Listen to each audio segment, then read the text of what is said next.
ਸਤਨਾਮ ਵਾਹਿਗੁਰੂ ਸਾਹਿਬ ਜੀ। ਤੂੰ ਠਾਕੁਰੋ ਬੈਰਾਗੁਰੂ, ਮੈਂ ਜੇਹੀ ਕਹਿਣ ਚੇਰੀ ਰਾਮ।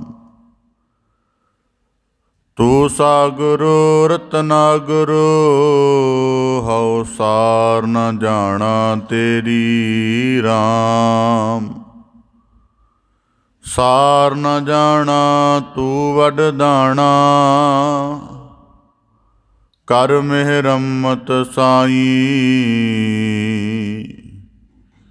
ਕਿਰਪਾ ਕੀਜੈ ਸਾਮਤ ਦੀਜੈ, ਆਠ ਪਹਿਰ ਤੁਧ ਧਿਆਈ।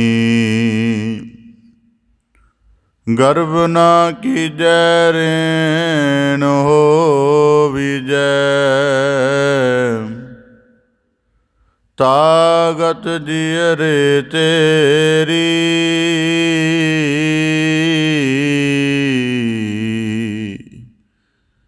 ਸਭ ਉਪਰ ਨਾਨਕ ਕਾ ਠਾਕੁਰ,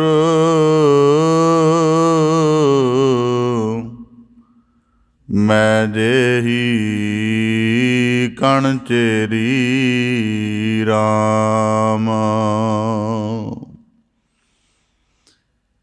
ਰੋਜਾ ਧਰੈ ਮਨਾਵਹਿ ਅੱਲੋ, ਸਵਾਦਤ ਜੀ ਸੰਗਾਰੈ। ਆਪਾ ਦੇਖ ਅਵਰ ਨਹੀਂ ਦੇਖੈ, ਕਾਹੇ ਕਉ ਚਖ ਮਾਰੈ। ਬੇਸੁਮਾਰ ਅਥਾਹ ਗਨਤ ਤੋਲੈ, ਜੋ ਬੁਲਾਵਹੁ ਤਿਉ ਨਾਨਕ ਦਾਸ ਬੋਲੇ। ਜੇਤਾ ਜੀਉ ਪਿੰਡ ਸਭ ਤੇਰਾ, ਤੂੰ ਅੰਤਰਜਾਮੀ ਪੁਰਖ ਭਗਵਾਨ। ਦਾਸਨ ਦਾਸ ਕਹੈ ਜਨ ਨਾਨਕ,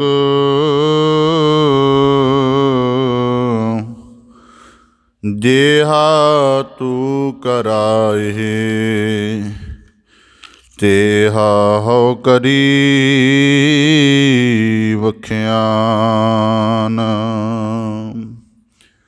ਸਤਨਾਮ ਵਾਹਿਗੁਰੂ ਸਾਹਿਬ ਜੀ। ਕਬੀਰ ਜੀਅ ਜੋ ਮਾਰਹਿ ਜੋਰ ਕਰ, ਕਹਤੇ ਹੈ ਜੋ ਹਲਾਲ।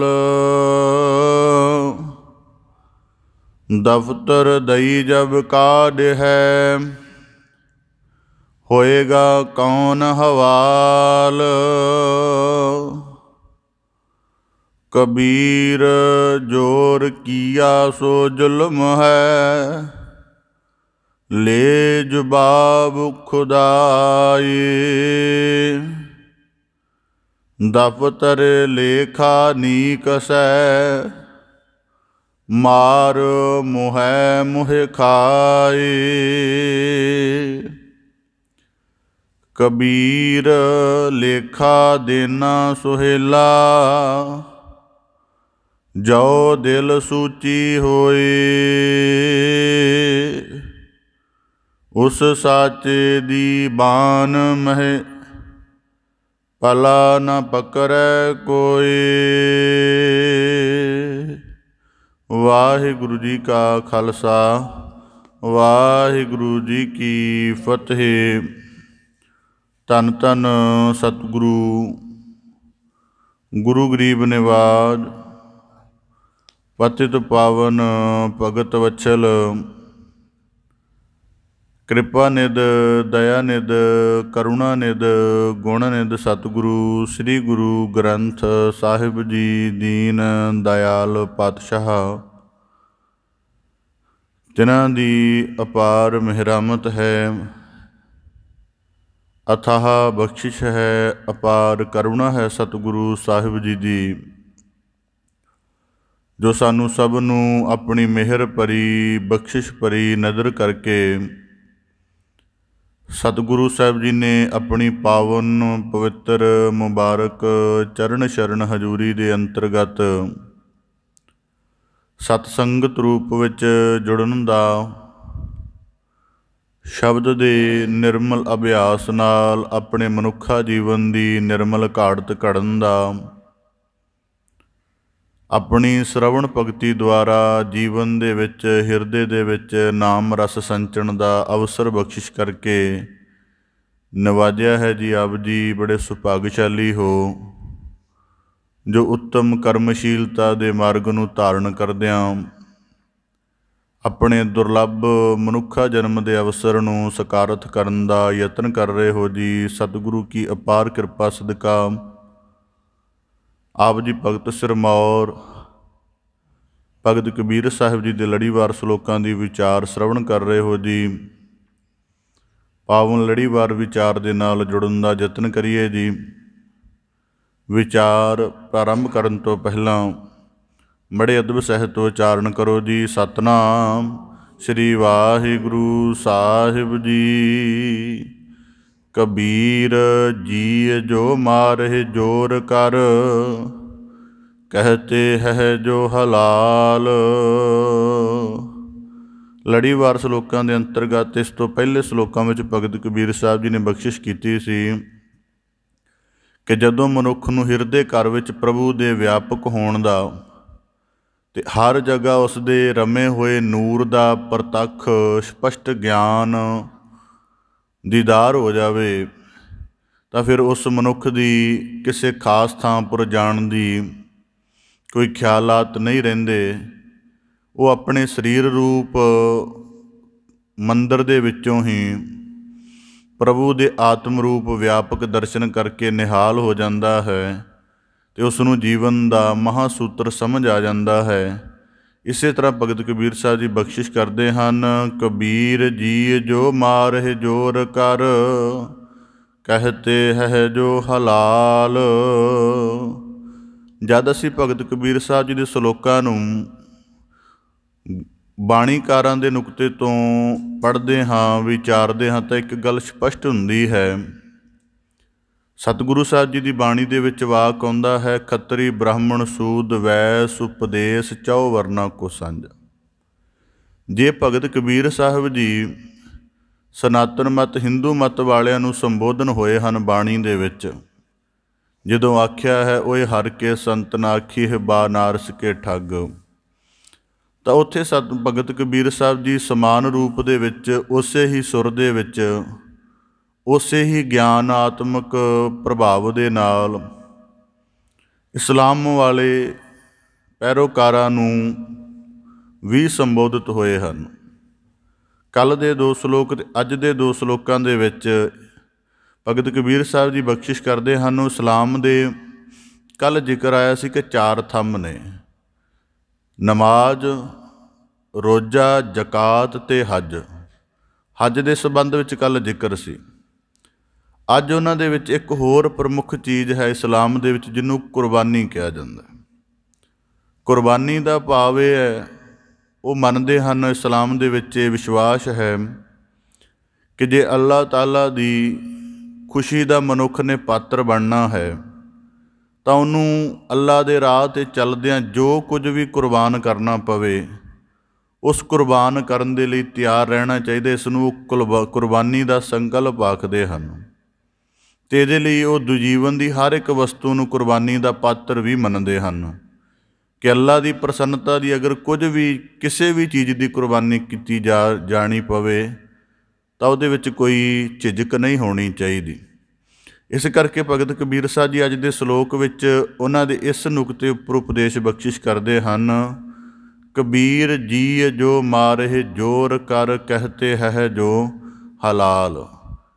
ਇਸਲਾਮ ਵਿੱਚ 2 ਤਰ੍ਹਾਂ ਦਾ ਜ਼ਿਕਰ ਆਉਂਦਾ ਹੈ ਕਿ ਜਿਹੜੇ ਕੰਮਾਂ ਦੀ, ਜਿਹੜੀਆਂ ਵਸਤਾਂ ਦੀ, ਜਿਹੜੀਆਂ ਚੀਜ਼ਾਂ ਦੀ, ਜਿਹੜੇ ਕਰਮਾਂ ਦੀ ਇਜਾਜ਼ਤ ਸ਼ਰੀਅਤ ਦਿੰਦੀ ਹੈ, ਉਹ ਸਭ ਕੁਝ ਹਲਾਲ ਹੈ। ਤੇ ਜਿਸ ਚੀਜ਼ ਦੀ ਆਗਿਆ ਸ਼ਰੀਅਤ ਨਹੀਂ ਦਿੰਦੀ ਉਹ ਸਭ ਹਰਾਮ ਹੈ। ਇਸ ਕਰਕੇ ਕੁਰਬਾਨੀ ਦਾ ਜਿਹੜਾ ਉਹਨਾਂ ਦੇ ਅੰਦਰ ਗਿਆਨ ਹੈ, ਉਹਦੇ ਵਿੱਚ ਪਹਿਲਾਂ ਇਹ ਹੈ ਕਿ ਅੱਲਾ ਦੇ ਮਾਰਗ 'ਤੇ ਚੱਲਦਿਆਂ ਮਨੁੱਖ ਆਪਣੀਆਂ ਸਾਰੀਆਂ ਜਿਹੜੀਆਂ ਨਫਸਾਨੀ ਖਵਾਹਿਸ਼ਾਂ ਹਨ, ਨਫਸਾਨੀ ਖਵਾਹਿਸ਼ਾਂ ਦਾ ਮਤਲਬ ਜਿਹੜਾ ਮਨ ਵਿਕਾਰਾਂ ਦੇ ਅਵਗੁਣਾਂ ਦੇ ਅਧੀਨ ਹੋਇਆ, ਉਸ ਮਨ ਦੀਆਂ ਜਿੰਨੀਆਂ ਖਵਾਹਿਸ਼ਾਂ ਹਨ ਉਹਨਾਂ ਸਾਰੀਆਂ ਨੂੰ ਤਿਆਗ ਕਰਕੇ ਤੇ ਆਪਣੇ ਨਫਸ ਨੂੰ ਮਾਰ ਕੇ, ਆਪਣੇ ਵਿਗੜੇ ਹੋਏ ਮਨ ਨੂੰ ਮਾਰ ਕੇ ਜਿਹੜਾ ਮਾਲਕ ਦੀ ਇਬਾਦਤ ਦੇ ਰਾਹ ਚੱਲਦਾ ਹੈ ਉਸ ਨੂੰ ਕੁਰਬਾਨੀ ਆਖਦੇ ਹਨ। ਅਤੇ ਜਿਹੜੇ ਸੂਫੀ ਸਾਧਕ ਹਨ ਉਹ ਨਫਸ ਨੂੰ ਮਾਰਨ ਨੂੰ ਨਫਸ ਕੁਸ਼ੀ ਆਖਦੇ ਹਨ। ਇਸ ਕਰਕੇ ਉਹ ਇਸ ਕੁਰਬਾਨੀ ਨੂੰ ਬਾਤਨ ਕੁਰਬਾਨੀ ਵੀ ਆਖਦੇ ਨੇ। ਇਹ ਕੁਰਬਾਨੀ ਦਾ ਗਿਆਨ ਹੈ ਉਹਨਾਂ ਦੇ ਵਿੱਚ ਕਿ ਅੱਲਾ ਦੇ ਮਾਰਗ 'ਤੇ ਚੱਲਦਿਆਂ ਆਪਣੇ ਆਪ ਨੂੰ ਪਵਿੱਤਰ ਕਰਨ ਦੇ ਲਈ ਹਰ ਨਜਾਇਜ਼ ਖਵਾਹਿਸ਼ ਦਾ ਤਿਆਗ ਕਰਨਾ ਕੁਰਬਾਨੀ ਹੈ। ਅਤੇ ਇਸੇ ਸਿਲਸਿਲੇ 'ਚ ਚੱਲਦਿਆਂ ਉਹਨਾਂ ਦੀ ਸੂਰਤ ਅਲ ਹੱਜ ਅਤੇ ਸੂਰਤ ਅਲ ਮਾਇਦਾ ਦੇ ਵਿੱਚ ਕੁਰਬਾਨੀ ਜਿਹੜੀ ਚੌਪਾਏ ਜਾਨਵਰਾਂ ਦਾ ਕੁਰਬਾਨੀ ਦੇਣੀ, ਇਹਦੇ ਬਾਰੇ ਜ਼ਿਕਰ ਹੈ। ਸੂਰਤ ਅਲ ਹੱਜ ਦੇ ਵਿੱਚ ਚੌਪਾਏ ਜਾਨਵਰਾਂ ਦੀ ਕੁਰਬਾਨੀ ਦੇਣ ਦਾ ਜ਼ਿਕਰ ਹੈ। ਸੂਰਤ ਅਲ ਮਾਇਦਾ ਦੇ ਵਿੱਚ ਉਹਦੀ ਸਾਵਧਾਨੀ ਕਹੀ ਗਈ ਹੈ ਕਿ ਇਸਲਾਮ ਦੇ ਵਿੱਚ ਊਠ ਦੀ ਕੁਰਬਾਨੀ ਹਲਾਲ ਰੂਪ ਦੇ ਵਿੱਚ ਦੇਣੀ ਜਾਇਜ਼ ਹੈ। ਸੂਰ ਆਦਿਕ ਦੀ ਮਨਾਹੀ ਹੈ, ਜਾਂ ਜਿਹੜਾ ਕੋਈ ਜਾਨਵਰ ਗਲਾ ਘੁੱਟ ਕੇ ਮਰਿਆ ਹੋਵੇ, ਹਾਦਸੇ ਵਿੱਚ ਮਰਿਆ ਹੋਵੇ, ਡੁੱਬ ਕੇ ਮਰਿਆ ਹੋਵੇ, ਜਾਂ ਕਿਸੇ ਢੰਗ ਦੇ ਨਾਲ ਉਹਨੂੰ ਕਿਸੇ ਹੋਰ ਢੰਗ ਦੇ ਨਾਲ ਕਤਲ ਕੀਤਾ ਗਿਆ ਹੋਵੇ, ਉਹ ਇਸ ਮੁਸਲਮਾਨ ਦੇ ਲਈ ਖਾਣਾ ਹਰਾਮ ਹੈ। ਖੁਦ ਜੋ ਅੱਲਾ ਦੇ ਨਾਂ 'ਤੇ ਬਿਸਮਿਲ੍ਲਾ ਪੜ੍ਹ ਕੇ ਕਿਸੇ ਜਾਨਵਰ ਨੂੰ ਹੌਲੀ ਹੌਲੀ ਜ਼ਿਬਾ ਕਰਨਾ, ਜ਼ਿਬਾ ਦਾ ਮਤਲਬ ਹੈ ਕਿ ਅਸੀਂ ਅੱਲਾ ਦੀ ਕੁਰਬਾਨੀ ਲਈ ਇਹਨੂੰ ਸ਼ਹੀਦ ਕਰ ਰਹੇ ਹਾਂ ਜਾਂ ਇਹਨੂੰ ਕੁਰਬਾਨ ਕਰ ਰਹੇ ਹਾਂ ਅੱਲਾ ਦੀ ਖੁਸ਼ੀ ਲਈ। ਤਾਂ ਕਹਿੰਦੇ ਜਿਹੜਾ ਬਿਸਮਿਲ੍ਲਾ ਪੜ੍ਹ ਕੇ ਜੀਵ ਜਿਹੜਾ ਜ਼ਿਬਾ ਕੀਤਾ ਜਾਵੇ ਉਹ ਇਸਲਾਮ ਵਾਲਿਆਂ ਦੇ ਲਈ ਖਾਣ ਦੇ ਲਈ ਜਿਹੜਾ ਹੈ ਹਲਾਲ ਹੈ, ਭਾਵ ਕਿ ਠੀਕ ਹੈ। ਤਾਂ ਭਗਤ ਕਬੀਰ ਸਾਹਿਬ ਜੀ ਬਖਸ਼ਿਸ਼ ਕਰਦੇ ਹਨ, ਕਬੀਰ ਜੀ ਜੋ ਮਾਰਹਿ ਜੋਰ ਕਰ। ਜੋ ਵੀ ਕਹਿੰਦੇ ਤੁਹਾਡੇ ਧਰਮ ਦਾ ਵਿਧਾਨ ਹੈ, ਪਰ ਉਸ ਦੇ ਵਿੱਚ ਯਤਨ ਹੈ ਜ਼ੋਰ ਕਰ। ਜ਼ੋਰ ਦਾ ਭਾਵ ਇਹ ਹੈ ਕਿ ਤੁਹਾਡਾ ਆਪਣਾ ਸਿਧਾਂਤ ਜਾਂ ਵਿਸ਼ਵਾਸ ਆਖਦਾ ਹੈ ਕਿ ਮਾਲਕ ਰੱਬਲ ਆਲਮੀਨ ਹੈ। ਰੱਬਿਲ ਆਲਮੀਨ ਦਾ ਮਤਲਬ ਹੈ ਕਿ ਉਹ ਸ੍ਰਿਸ਼ਟੀ ਦੀ ਹਰੇਕ ਸ਼ੈ ਨੂੰ ਪਿਆਰ ਕਰਨ ਵਾਲਾ ਹੈ। ਅੱਲਾ ਦੇ ਸੰਬੰਧ ਵਿੱਚ ਇਸਲਾਮ ਵਾਲੇ ਆਖਦੇ ਨੇ, ਉਹਨਾਂ ਨੇ ਮਾਲਕ ਦਾ ਇੱਕ ਨਾਮ ਰੱਬੀਲ ਆਲਮੀਨ ਉਹਦਾ ਨਾਮ ਰੱਖਿਆ ਕਿ ਕੁੱਲ ਆਲਮ ਦੀ ਹਰੇਕ ਸ਼ੈ ਨੂੰ ਪਿਆਰ ਕਰਨ ਵਾਲਾ। ਫਿਰ ਭਗਤ ਕਬੀਰ ਸਾਹਿਬ ਜੀ ਕਹਿੰਦੇ ਜਦੋਂ ਕੁੱਲ ਸ਼ੈ ਨੂੰ ਉਹ ਪਿਆਰ ਕਰਨ ਵਾਲਾ ਹੈ ਮਾਲਕ ਖੁਦਾ, ਤਾਂ ਫਿਰ ਉਹਦੀ ਕਿਸੇ ਇੱਕ ਸ਼ੈ ਦੇ ਉੱਪਰ ਇੱਕ ਖਾਸ ਤਰ੍ਹਾਂ ਦਾ ਜ਼ੋਰ ਜਿਹੜਾ ਬੜਾ ਹਿੰਸਾ ਭਰਿਆ ਹੈ ਜਾਂ ਬੜਾ ਕਰੂਰਤਾ ਭਰਿਆ ਹੈ, ਜਾਂ ਜਿਹਦੇ ਵਿੱਚ ਮਨੁੱਖ ਦਾ ਆਪਣਾ ਖਿਆਲ ਸ਼ਾਮਲ ਹੈ ਜਾਂ ਮਨੁੱਖ ਦਾ ਆਪਣਾ ਕੁਝ ਵਜੂਦ ਦਾ ਹਿੱਸਾ ਸ਼ਾਮਲ ਹੈ।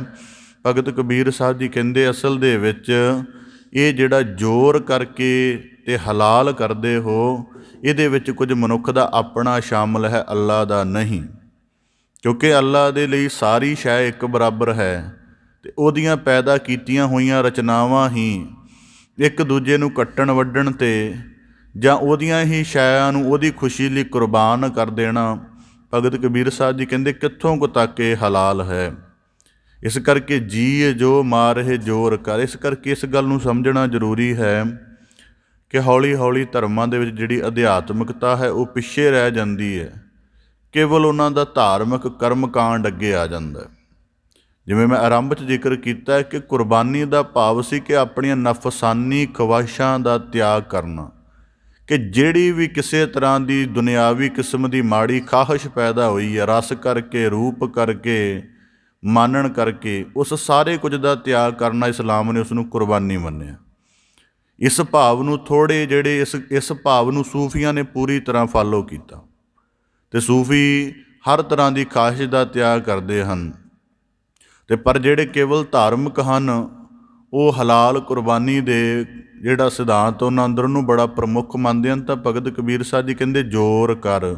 ਇੱਥੇ ਜ਼ੋਰ ਦਾ ਭਾਵ ਇਹ ਹੈ ਕਿ ਜੇ ਮਾਲਕ ਨੇ ਜਿਤਨੀ ਰਚਨਾ ਪੈਦਾ ਕੀਤੀ ਹੈ ਸਾਰਿਆਂ ਨੂੰ ਇੱਕ ਸਮਾਨ ਜੀਵਨ ਜਿਉਣ ਦਾ ਹੱਕ ਹੈ, ਔਰ ਸਾਰਿਆਂ ਦੇ ਅੰਦਰ ਉਹ ਇੱਕ ਸਮਾਨ ਜਿਹੜਾ ਹੈ ਵਿਆਪਕ ਹੈ।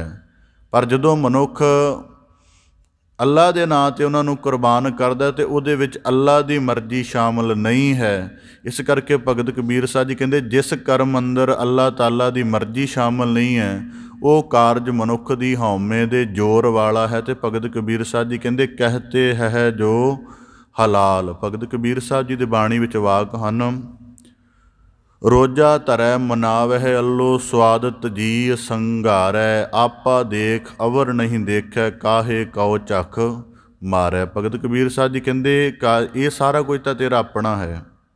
ਰੋਜੇ ਰੱਖੇ, ਰੋਜ਼ਿਆਂ ਦੀ ਜਦ ਰਮਜ਼ਾਨ ਦੇ ਮਹੀਨੇ ਦੀ ਸਮਾਪਤੀ ਹੋਈ ਉਸ ਦਿਨ ਜਿਵੇਂ ਉਹ ਰੋਜ਼ਿਆਂ ਨੂੰ ਮੰਨਦੇ ਨੇ ਕਿ ਤਨ ਨੂੰ ਭੁੱਖਾ ਰੱਖਿਆ ਜਾਵੇ ਅਤੇ ਤਨ ਦੀਆਂ ਜਿਹੜੀਆਂ ਵਕਾਰਾਂ ਵਾਲੀਆਂ ਇੱਛਾਵਾਂ ਨੇ ਉਹ ਮਰ ਜਾਂਦੀਆਂ ਨੇ। ਮਤਲਬ ਜਦੋਂ ਸਰੀਰ ਨੂੰ ਐਨਰਜੀ ਨਹੀਂ ਮਿਲੇਗੀ ਭੋਜਨ ਕਰਕੇ ਜਾਂ ਪਾਣੀ ਕਰਕੇ ਤਾਂ ਸਰੀਰ ਵਕਾਰਾਂ ਦੇ ਖਿਆਲ ਕਰਨੇ ਛੱਡ ਦੇਵੇਗਾ, ਮਨ ਛੱਡ ਦੇਵੇਗਾ।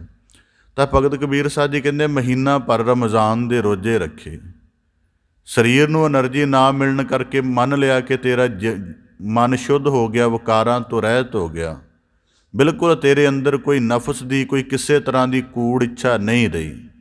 ਕਹਿੰਦੇ ਪਰ ਇਹਦੇ ਅੰਤਮ 'ਤੇ ਜਿਹੜੀ ਕੁਰਬਾਨੀ ਦਾ ਤੂੰ ਖਿਆਲ ਬਣਾਇਆ ਹੈ ਇਹਦਾ ਮਤਲਬ ਹੈ ਕਿ ਤੇਰੇ ਅੰਦਰ ਦੀਆਂ ਜਿਹੜੀਆਂ ਨਫਸੀ ਇੱਛਾ ਹਨ, ਜਿਹੜੀਆਂ ਰਸ ਕਰਕੇ ਹਨ, ਉਹ ਅਜੇ ਨਹੀਂ ਮਰ ਰਹੀਆਂ। ਇਸ ਕਰਕੇ ਤੂੰ ਆਖਰੀ ਦਿਨ ਅੱਲਾ ਦੇ ਨਾਂ 'ਤੇ, ਅਸਲ 'ਚ ਤੇਰੀ ਆਪਣੀ ਲੋੜ ਹੈ ਕਿ ਮਹੀਨਾ ਭਰ ਰੋਜ਼ੇ ਰੱਖ ਕੇ ਵੀ ਤੇਰਾ ਅੰਤਰ ਸ਼ੁੱਧ ਨਹੀਂ ਹੋਇਆ, ਕੋਈ ਰਸ ਦੀ ਇੱਛਾ ਬਚ ਗਈ ਹੈ ਅਤੇ ਉਹਨੂੰ ਹੁਣ ਅੱਲਾ ਦੇ ਨਾਮ 'ਤੇ ਜ਼ਿਬਾ ਕਰ ਰਿਹਾ ਹੈ। ਇਸ ਕਰਕੇ ਭਗਤ ਕਬੀਰ ਸਾਹਿਬ ਜੀ ਆਖਦੇ ਨੇ ਸਵਾਦਤ ਜੀ ਸੰਘਾਰੈ, ਆਪਣੇ ਸਵਾਦ ਹਿੱਤੇ ਦਾ ਸੰਘਾਰ ਕਰਦੇ ਹੋ, ਆਪਾ ਦੇਖ ਖਬਰ ਨਹੀਂ ਦੇਖੈ ਕਾਹੇ ਕਉ ਚੱਖ ਮਾਰੈ। ਤਾਂ ਭਗਤ ਕਬੀਰ ਸਾਹਿਬ ਜੀ ਕਹਿੰਦੇ ਕਿਸ ਗੱਲ ਦਾ ਚੱਖ ਮਾਰਦੇ ਹੋ, ਉਹ ਤਾਂ ਸਭ ਦੇ ਵਿੱਚ ਸਮਾਨ ਰੂਪ ਹੈ, ਨਾਲੇ ਜਿਨਨੇ ਸਾਰੀ ਰਚਨਾ ਇੱਕ ਸਮਾਨ ਪੈਦਾ ਕੀਤੀ ਹੈ ਉਹਦੀ ਹੀ ਖੁਸ਼ੀ ਦੇ ਲਈ ਉਹਦੀ ਹੀ ਰਚਨਾ ਨੂੰ ਕੁਰਬਾਨ ਕਰਨਾ ਕਿੱਥੋਂ ਕੁ ਤੱਕ ਜਾਇਜ਼ ਹੈ, ਜਾਂ ਇਸ ਗੱਲ ਦੀ ਆਗਿਆ ਤੁਹਾਨੂੰ ਕੌਣ ਦਿੰਦਾ ਹੈ। ਇਸ ਕਰਕੇ ਭਗਤ ਕਬੀਰ ਸਾਹਿਬ ਜੀ ਆਖਦੇ ਹਨ ਕਹਤੇ ਹੈ ਜੋ ਹਲਾਲ, ਜ਼ੋਰ ਕਰ। ਇਸ ਕਰਕੇ ਜਦੋਂ ਇਸ ਤੋਂ ਪਹਿਲੇ ਸਲੋਕਾਂ 'ਚ ਵੀ ਇਹ ਵਿਚਾਰ ਆਈ ਸੀ, ਜਦੋਂ ਭਗਤ ਕਬੀਰ ਸਾਹਿਬ ਜੀ ਦੇ ਸਲੋਕ ਆਏ ਸਨ, ਕਬੀਰ ਹੇਰਾ ਰੋਟੀ ਕਾਰਨੈ ਗਲਾ ਕਟਾਵੈ ਕੌਣ। ਤਾਂ ਭਗਤ ਕਬੀਰ ਸਾਹਿਬ ਜੀ ਕਹਿੰਦੇ ਕਹਤੇ ਹੈ ਜੋ ਹਲਾਲ, ਆਪਣੇ ਅੰਤਰੀਵ ਨੂੰ ਨਹੀਂ ਵਾਚਿਆ ਅਤੇ ਧਰਮ ਦੇ ਸਿਧਾਂਤ ਦੇ ਅਕਹਿਰੇ ਜਿਹੇ ਅਰਥ ਲਾ ਕੇ ਉਹਦੇ ਅਨੁਸਾਰ ਚੱਲਣ ਲੱਗ ਪਏ। ਉਹ ਕੁਰਬਾਨੀ ਦਾ ਭਾਵ ਕੀ ਸੀ ਕਿ ਸਭ ਤੋਂ ਵੱਡੀ ਮਨੁੱਖ ਦੀ ਜ਼ਿੰਦਗੀ 'ਚ ਸਮੱਸਿਆ ਹੈ ਉਹਦੀ ਆਪਣੀ ਮੈਂ, ਉਹਦੀ ਆਪਣੀ ਹਉਮੈ। ਅਤੇ ਭਗਤ ਕਬੀਰ ਸਾਹਿਬ ਜੀ ਕਹਿੰਦੇ ਇਹ ਜਿਹੜੀ ਮੈਂ ਹੈ, ਇਹ ਹਉਮੈ ਹੈ, ਸਾਰੀ ਜ਼ਿੰਦਗੀ ਜਿੰਨੇ ਵੀ ਅਵਗੁਣ ਕਰਦਾ ਹੈ ਜਾਂ ਜਿੰਨੇ ਵੀ ਮਨੁੱਖ ਗੁਨਾਹਗਾਰੀ ਵਾਲੇ ਕੰਮ ਕਰਦਾ ਹੈ ਇਹ ਸਾਰੇ ਮੈਂ ਦੇ ਪ੍ਰਭਾਵ ਅਧੀਨ ਆ ਕੇ ਕਰਦਾ ਹੈ। ਅਤੇ ਜੇ ਮੈਂ ਦਾ ਸੰਘਾਰ ਨਹੀਂ ਹੋਇਆ ਤਾਂ ਫਿਰ ਮਨੁੱਖ ਦਾ ਜੀਵਨ ਉੱਜਲ ਕਿਵੇਂ ਹੋ ਜਾਏਗਾ। ਇਸ ਕਰਕੇ ਦੇਖੋ ਕੁਰਬਾਨੀ ਦੇ ਸੰਬੰਧ ਵਿੱਚ ਇੱਕੋ ਹੀ ਜਾਨਵਰ ਬਣਿਆ, ਜਿਵੇਂ ਈਦ ਉਲ ਜ਼ੁਹਾ ਵਾਲੇ ਦਿਨ ਉਹ ਬੱਕਰੇ ਦੀ ਕੁਰਬਾਨੀ ਨੂੰ ਪ੍ਰਮੁੱਖ ਮੰਨਦੇ ਨੇ, ਤਾਂ ਉਹਨਾਂ ਦਾ ਅਸਲ ਉਹਦੇ ਵਿੱਚ ਗਿਆਨ ਛੁਪਿਆ ਹੋਇਆ ਸੀ ਜਿਹੜਾ ਹੌਲੀ ਹੌਲੀ ਮੱਧਮ ਹੋ ਗਿਆ ਜਾਂ ਅਲੋਪ ਹੋ ਗਿਆ। ਪਹਿਲੀ ਕੁਰਬਾਨੀ ਦੇਣ ਦਾ ਉਹਦਾ ਪਹਿਲਾ ਭਾਵ ਸੀ ਕਿ ਬੱਕਰੇ ਨੂੰ ਡਾਰਕਨੈਸ ਦਾ ਸਿੰਬਲ ਮੰਨਿਆ ਜਾਂਦਾ ਹੈ ਕਿਉਂਕਿ ਕਾਲਾ ਹੁੰਦਾ, ਇਸ ਕਰਕੇ ਉਹ ਕਾਲੇ ਦੀ ਚੋਣ ਕਰਦੇ ਨੇ, ਕਾਲਾ ਰੰਗ ਹੋਵੇ, ਕਾਲੇ ਦੀ ਚੋਣ ਕਰਦੇ ਨੇ। ਫਿਰ ਉਹਦੇ ਬੱਕਰੇ ਹੋਣ ਦੀ ਵੀ ਚੋਣ ਤਾਂ ਕਰਦੇ ਹਨ ਕਿ ਇੱਕੋ ਇੱਕ ਜਾਨਵਰ ਹੈ ਜਿਹਦੀ ਆਵਾਜ਼ ਜਦੋਂ ਉਹ ਕੱਢਦਾ ਹੈ ਅਤੇ ਉਹਦੇ ਵਿੱਚੋਂ ਮੈਂ ਸੁਣਾਈ ਦਿੰਦੀ ਹੈ। ਇਸ ਕਰਕੇ ਉਹਦੀ ਕੁਰਬਾਨੀ ਦੇਣ ਦਾ ਭਾਵ ਸੀ ਕਿ ਤੇਰੇ ਅੰਦਰ ਜਿੰਨਾ ਅਗਿਆਨ ਹੈ, ਪ੍ਰਤੀਕ ਰੂਪ ਦੇ ਵਿੱਚ ਇਹ ਗੱਲ ਸਮਝਾਈ ਸੀ, ਪ੍ਰਤੀਕ ਰੂਪ ਦੇ ਵਿੱਚ ਗੱਲ ਸਮਝਾਈ ਸੀ ਕਿ ਜਿੰਨਾ ਤੇਰੇ ਅੰਦਰ ਗਿਆਨ ਹੈ, ਭਾਵ ਕਿ ਕਾਲਖ ਹੈ ਅਵਗੁਣਾਂ ਦੀ, ਗੁਨਾਹਾਂ ਦੀ, ਉਹ ਜਿਹੜੀ ਸਾਰੀ ਕਾਲਖ ਹੈ ਅਤੇ ਜਿਹੜੀ ਕਾਲਖ ਜਿਹੜੀ ਅਗਿਆਨ ਮੈਂ ਦੀ ਰੱਟ ਲਾਉਂਦੀ ਹੈ ਸਾਰੀ ਜ਼ਿੰਦਗੀ ਅਤੇ ਮਨੁੱਖ ਨੂੰ ਅੱਲਾ ਦਾ ਰੂਪ ਨਹੀਂ ਹੋਣ ਦਿੰਦੀ, ਤਾਂ ਭਗਤ ਕਬੀਰ ਸਾਹਿਬ ਜੀ ਕਹਿੰਦੇ ਉਹਦੀ ਕੁਰਬਾਨੀ ਦੇਣ ਦੇ ਲਈ, ਭਾਵ ਤੈਨੂੰ ਆਪਣੇ ਆਪ ਨੂੰ ਕੁਰਬਾਨ ਕਰਨ ਲਈ ਕਿਹਾ ਗਿਆ ਸੀ, ਪਰ ਉਹਨੂੰ ਕੇਵਲ ਬਾਹਰੀ ਕਰਮ ਬਣਾ ਕੇ ਦੂਜਿਆਂ ਦੇ ਉੱਪਰ ਇਹ ਕਰਮ ਨਿਸ਼ਚਿਤ ਕਰ ਦਿੱਤਾ ਅਤੇ ਹੁਣ ਜ਼ੋਰ ਕਰਕੇ ਲੱਖਾਂ ਜਾਨਵਰਾਂ ਦਾ ਕਤਲ ਕਰਦੇ ਹਾਂ। ਤਾਂ ਭਗਤ ਕਬੀਰ ਸਾਹਿਬ ਜੀ ਕਹਿੰਦੇ ਕਹਤੇ ਹੈ ਜੋ ਹਲਾਲ। ਤੇ ਅੱਗੇ ਉੱਤਰ ਪ੍ਰਸ਼ਨ ਕਰਦੇ ਹਨ, ਦਫ਼ਤਰ ਦਈ ਜਬ ਕਾਢ ਹੈ, ਹੋਏਗਾ ਕੌਣ ਹਵਾਲ। ਕਹਿੰਦੇ ਜਦ ਇਸ ਸਾਰੇ ਕਰਮ ਦਾ ਲੇਖਾ ਹੋਏਗਾ। ਹੁਣ ਦਫ਼ਤਰ ਦਾ ਭਾਵ ਇਹ ਹੈ ਕਿ ਮਨੁੱਖ ਦੀ ਸਿਮਰਤੀ। ਜਿਵੇਂ ਅਸੀਂ ਆਪਣੇ ਜੀਵਨ 'ਚ ਬੜੇ ਕਰਮ ਕੀਤੇ ਨੇ, ਚੰਗੇ ਵੀ ਕੀਤੇ ਨੇ, ਮੰਦੇ ਵੀ ਕੀਤੇ ਨੇ। ਕੁਝ ਚੰਗਿਆਂ ਦਾ ਸਾਨੂੰ ਯਾਦ ਰਹਿ ਗਈ ਹੋਵੇਗੀ, ਕੁਝ ਮੰਦਿਆਂ ਦੀ ਯਾਦ ਰਹਿ, ਕਾਫੀ ਕੁਝ ਭੁੱਲ ਵੀ ਗਿਆ ਹੋਵੇਗਾ। ਪਰ ਸਾਡੇ ਚਿੱਤ ਦੇ ਜਿਸ ਹਿੱਸੇ ਵਿੱਚ ਸਾਡਾ ਹਰੇਕ ਕਰਮ ਨੋਟ ਹੁੰਦਾ ਗਿਆ, ਤਾਂ ਭਗਤ ਕਬੀਰ ਸਾਹਿਬ ਜੀ ਕਹਿੰਦੇ ਦਈ ਜਬ ਕਾਢ ਹੈ, ਜਦੋਂ ਇਹ ਕੱਢ ਕੇ ਦੇਖਿਆ ਗਿਆ ਸਾਰਾ ਚਿੱਤ ਨੂੰ, ਸਰੀਰ ਵਿਨਸਣ ਤੋਂ ਬਾਅਦ ਮਨੁੱਖ ਦੀ ਯਾਦਾਸ਼ਤ ਦਾ ਨਿਰਣਾ ਹੋਇਆ ਉਹਦੇ ਕੀਤੇ ਕਰਮਾਂ ਅਨੁਸਾਰ, ਤਾਂ ਭਗਤ ਕਬੀਰ ਸਾਹਿਬ ਜੀ ਕਹਿੰਦੇ ਹੋਏਗਾ ਕੌਣ ਹਵਾਲ। ਫਿਰ ਉਸ ਵਕਤ ਕਿਹਦੇ ਹਵਾਲੇ ਦੇ ਨਾਲ ਆਪਣੇ ਕਰਮ ਨੂੰ ਜਾਇਜ਼ ਠਹਿਰਾਓਗੇ। ਅੱਜ ਤਾਂ ਜਾਇਜ਼ ਇਸ ਢੰਗ ਦੇ ਨਾਲ ਠਹਿਰਾ ਦਿੰਦੇ ਹੋ ਕਿ ਸਾਡਾ ਜੀ ਇਹ ਧਾਰਮਿਕ ਮਤ ਹੈ ਜਾਂ ਤੁਹਾਡਾ ਧਾਰਮਿਕ ਵਿਸ਼ਵਾਸ ਹੈ ਕੁਰਬਾਨੀ ਦਾ, ਅਤੇ ਧਰਮ ਦੇ ਨਾਂ 'ਤੇ ਦਬਦਬਾ ਵੀ ਹੈ, ਹੋਰ ਬੜਾ ਕੁਝ ਹੈ।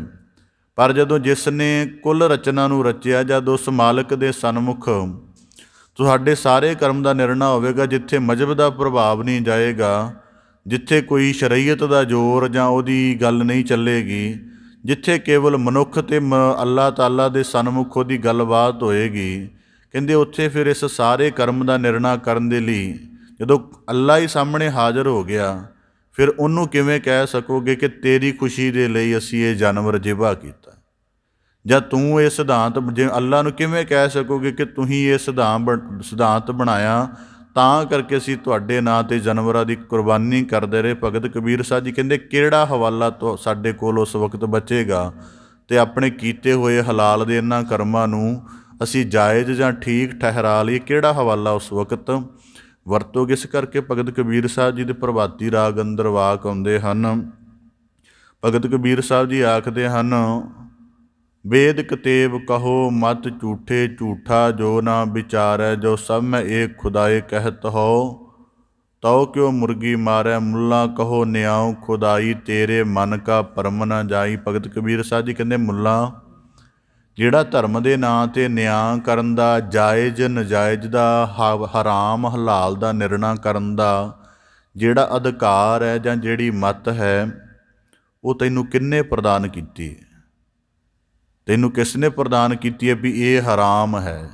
ਜਿਵੇਂ ਉਹ ਕਹਿੰਦੇ ਸੂਰ ਦਾ ਮਾਸ ਖਾਣਾ ਵਰਜਿਤ ਹੈ, ਪਰ ਬਾਕੀਆਂ ਦਾ ਖਾਣਾ ਠੀਕ ਹੈ। ਜਾਂ ਇਹ ਵੀ ਮੰਨਦੇ ਨੇ ਕਿ ਜਿਹੜੇ ਜਾਨਵਰ ਤਿੱਖੇ ਪੰਜਿਆਂ ਦੰਦਿਆਂ ਵਾਲੇ ਹੁੰਦੇ ਨੇ, ਉਹਨਾਂ ਦਾ ਵੀ ਖਾਣਾ ਹਰਾਮ ਹੈ। ਤਾਂ ਭਗਤ ਕਬੀਰ ਸਾਹਿਬ ਜੀ ਕਹਿੰਦੇ ਵੀ ਇਹ ਤਾਂ ਤੂੰ ਆਪ ਨਿਸ਼ਚਿਤ ਕੀਤਾ ਹੈ। ਅੱਲਾ ਮੁੱਲਾ ਕਹੋ ਨਿਆਈ, ਕਹੋ ਨਿਆਓ ਖੁਦਾਈ, ਤੇਰੇ ਮਨ ਕਾ ਭਰਮ ਨ ਜਾਏ। ਅੱਗੇ ਆਖਦੇ ਹਨ, ਪਕਰ ਜੀਓ ਆਨਿਆ ਦੇਹ ਬਿਨਾਸੀ, ਮਾਟੀ ਕਹੋ ਬਿਸਮਿਲ ਕੀਆ, ਜੋਤ ਸਰੂਪ ਅਨਾਹਤ ਲਾਗੀ, ਕਹੋ ਹਲਾਲ ਕਿਆ ਕੀਆ। ਭਗਤ ਕਬੀਰ ਸਾਹਿਬ ਜੀ ਕਹਿੰਦੇ ਜੀ ਫੜ ਕੇ ਲੈਣ ਦਿੱਤਾ, ਕੁਝ ਦਿਨ ਬੰਨ੍ਹ ਕੇ ਰੱਖਿਆ, ਉਹਨੂੰ ਭੈ ਅੰਦਰ ਰੱਖਿਆ, ਫਿਰ ਆਖਰ ਇੱਕ ਦਿਨ ਬਿਸਮਿਲ੍ਲਾ ਦੇ ਆਖ ਕੇ ਉਹਨੂੰ ਜ਼ਿਬਾ ਕਰ ਦਿੱਤਾ, ਕਤਲ ਕਰ ਦਿੱਤਾ। ਹਲਾਲ ਦੇ ਵਿੱਚ ਇਹ ਹੈ, ਹਲਾਲ ਦੇ ਵਿੱਚ ਕਿਹਾ ਜਾਂਦਾ ਹੈ ਕਿ ਜਿਹੜਾ ਜਾਨਵਰ ਹੈ ਉਹਨੂੰ ਇੱਕ ਝਟਕੇ ਦੇ ਨਾਲ ਕਤਲ ਨਹੀਂ ਕਰਨਾ। ਜੋ ਤੇਜ਼ ਧਾਰ ਵਾਲਾ ਕੋਈ ਹਥਿਆਰ ਆਦਿਕ ਲੈ ਕੇ ਬੜੇ ਸਹਿਜੇ ਸਹਿਜੇ ਉਹਦੀ ਗਰਦਨ 'ਤੇ ਫੇਰਨਾ ਹੈ, ਤਾਂ ਕਿ ਉਹਦੇ ਸਰੀਰ ਦਾ ਹਰੇਕ ਰਗੋ ਰੇਸ਼ਾ ਹੌਲੀ ਹੌਲੀ ਕਤਲ ਹੋਵੇ, ਕੱਟਿਆ ਜਾਵੇ। ਅਤੇ ਭਗਤ ਕਬੀਰ ਸਾਹਿਬ ਜੀ ਕਹਿੰਦੇ ਇਸੇ ਤਰ੍ਹਾਂ ਜਦੋਂ ਜੋਤ ਸਰੂਪ ਅਨਾਹਤ ਲਾਗੀ, ਮੰਨ ਲਿਆ ਕਿ ਹੌਲੀ ਹੌਲੀ ਕਰਕੇ ਤੂੰ ਕਹਿੰਦਾ ਹਲਾਲ ਹੋ ਗਿਆ, ਇਹ ਤਾਂ ਕੇਵਲ ਉਹਦੇ ਸਰੀਰ ਨੂੰ ਹਲਾਲ ਕੀਤਾ, ਜਿਹੜੀ ਉਹਦੇ ਅੰਦਰ ਜੋਤ ਕਰਕੇ ਜਾਂ ਮਾਲਕ ਦੇ ਜਿਸ ਨੂਰ ਕਰਕੇ ਉਸ ਜੀਵ ਦੀ ਰਚਨਾ ਬਣੀ ਹੋਈ ਸੀ, ਉਹਨੂੰ ਤੇਰੀ ਤਲਵਾਰ ਮੁੱਲਾਂ ਨਹੀਂ ਕੱਟ ਸਕੀ, ਤੇਰਾ ਸ਼ਸਤਰ ਨਹੀਂ ਕੱਟ ਸਕਿਆ। ਇਸ ਕਰਕੇ ਫਿਰ ਤੇਰਾ ਤਾਂ ਹਲਾਲ ਵੀ ਪੂਰਾ ਨਾ ਹੋਇਆ, ਇਹ ਵੀ ਅਧੂਰਾ ਰਹਿ ਗਿਆ, ਕਿਉਂਕਿ ਜਿਹੜੀ ਜੋਤ ਹੈ ਉਹਨੂੰ ਤਾਂ ਤੂੰ ਕੱਟ ਨਹੀਂ ਸਕਿਆ, ਕੇਵਲ ਸਰੀਰ ਨੂੰ ਕੱਟਿਆ ਹੈ। ਤਾਂ ਭਗਤ ਕਬੀਰ ਸਾਹਿਬ ਜੀ ਕਹਿੰਦੇ ਹੋਏਗਾ ਕੌਣ ਹਵਾਲ, ਉਸ ਵਕਤ ਕਿਸ ਹਵਾਲਗੀ ਦੇ ਨਾਲ ਜ਼ਿਕਰ ਕਰੇਗਾ ਕਿ ਕੀਤਾ ਹੋਇਆ ਕਰਮ ਠੀਕ ਹੈ। ਇਸ ਕਰਕੇ ਇਹ ਬੜੇ ਉੱਚੇ ਕਿਸਮ ਦੀ ਅਧਿਆਤਮਿਕਤਾ ਹੈ, ਕਿਉਂਕਿ ਜਿਹੜੀ ਅਧਿਆਤਮਿਕਤਾ ਹੈ ਕਿਸੇ ਮਜ਼ਹਬ ਦੀ ਵਲਗਣ ਕਦੀ ਪ੍ਰਵਾਨ ਨਹੀਂ ਕਰਦੀ। ਜਿਹੜੇ ਕਿਸੇ ਮਜ਼ਹਬ ਦੀ ਵਲਗਣ ਵਿੱਚ ਰਹਿ ਕੇ ਅਧਿਆਤਮਿਕ ਹੋਣਾ ਚਾਹੁੰਦੇ ਨੇ, ਉਹ ਅਧੂਰੇ ਅਧਿਆਤਮਿਕ ਹੁੰਦੇ ਨੇ। ਇਸ ਕਰਕੇ ਭਗਤ ਕਬੀਰ ਸਾਹਿਬ ਜੀ ਦੇ ਸਲੋਕਾਂ ਦੇ ਇਸ ਕਰਕੇ ਦੇਖੋ, ਇਸਲਾਮ ਦੇ ਵਿੱਚ ਹੀ ਦੋ ਚੀਜ਼ਾਂ ਨੇ। ਜਿਹੜੇ ਸ਼ਰੀਅਤ ਵਾਲੇ ਹਨ ਉਹ ਇਹਨਾਂ ਚੀਜ਼ਾਂ 'ਤੇ ਬੜਾ ਜ਼ੋਰ ਦਿੰਦੇ ਨੇ ਅਤੇ ਮੰਨਦੇ ਨੇ ਕਿ ਇਸ ਕਰਨ ਦੇ ਨਾਲ ਹੀ ਬੰਦਾ ਮੋਮਨ ਹੁੰਦਾ ਹੈ।